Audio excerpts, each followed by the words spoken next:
Well, here's part two of the unrolling the bale out on the corn stalks. The horses found the core and they kicked the 3 corn eddies off it. The core is actually of the bales pretty good. I mean, they prefer that over there. They got some nice green grass out there. And what I mean by the core is what's left after you unroll everything. There's still a little bit left on these spikes. And this is kind of for first. This wheel got completely stuck. And you can't see it when you're unrolling because obviously the hay gets built up. And I pull the hay out every time, but like this one really didn't. And so it's pretty simple. I mean, if a person was gifted at fabricating things, it's a pretty simple thing. I'm not, so I buy it. The only thing that would really ever break would be, you know, maybe the hydraulic cylinder, and it looks pretty easy to replace. Obviously anything can break, but I mean, it's pretty thick tubing. You got some pivots here and you got a grease in there. There's a few places you grease here, and you can see though, it like the hay dries it out quick, but it's not like they're bearings or anything. You just want to keep metal and metal greased. Yeah, that's the unroller.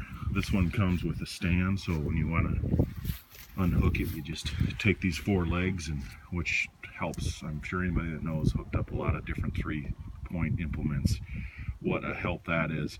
It's light enough too where you can kind of shimmy it around a little bit. I really like it. It's working good. And then I was going to show just this little bit, pulling this hay out, all these seeds in here. Not sure what grass, what seeds they are. I'm guessing it's the tall fescue and or I can't remember. I'll think of it. So when I opened that paddock up, lo and behold, the cattle wanted to go explore the corn stalks. So they like those corn stalks just as much as the hay, which surprised me. I got 2 on the hay, 3 I guess over there. And of course Longhorn was the first one to, my lead cow, to, when I started rolling that up, to come over and investigate. I could never play poker with her because she knows my every move. Once that water gets lower, I just despise mud.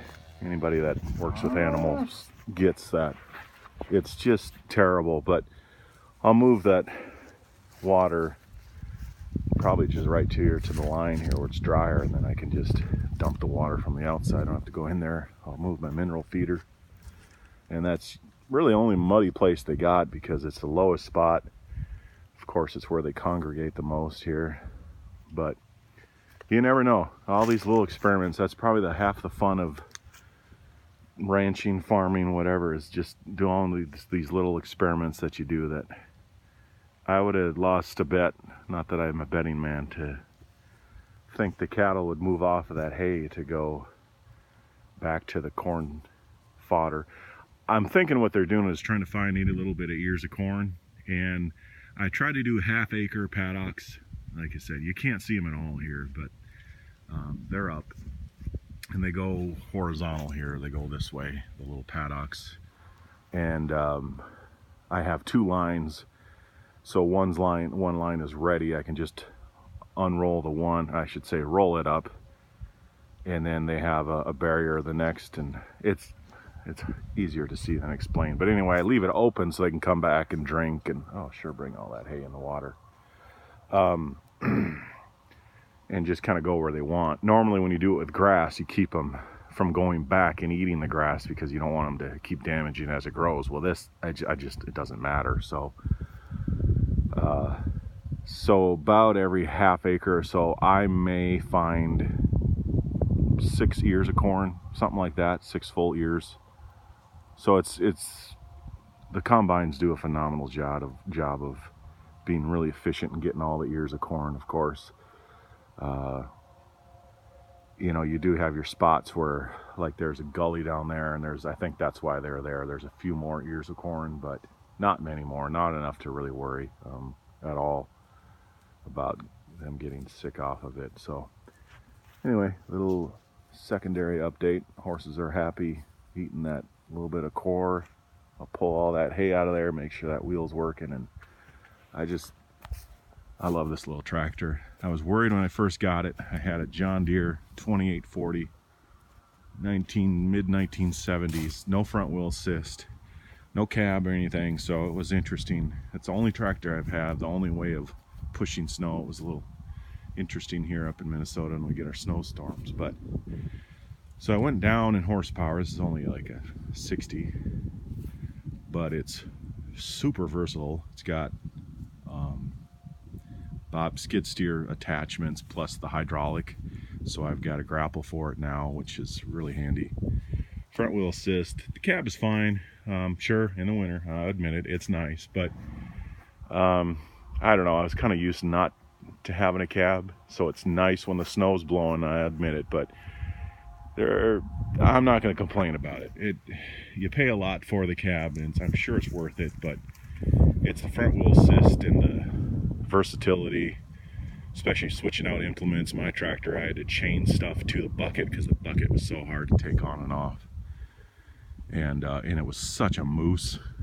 Yeah, it was 80 horse, but it was so big and just hard to get around. This thing, it just pretty much turns right around on itself on a wheel if you wanted to, just with ease. Like I said, it's almost a skid steer to tractor form. I need the 3-point, so that's all I have. I don't have a skid steer. Don't really intend to.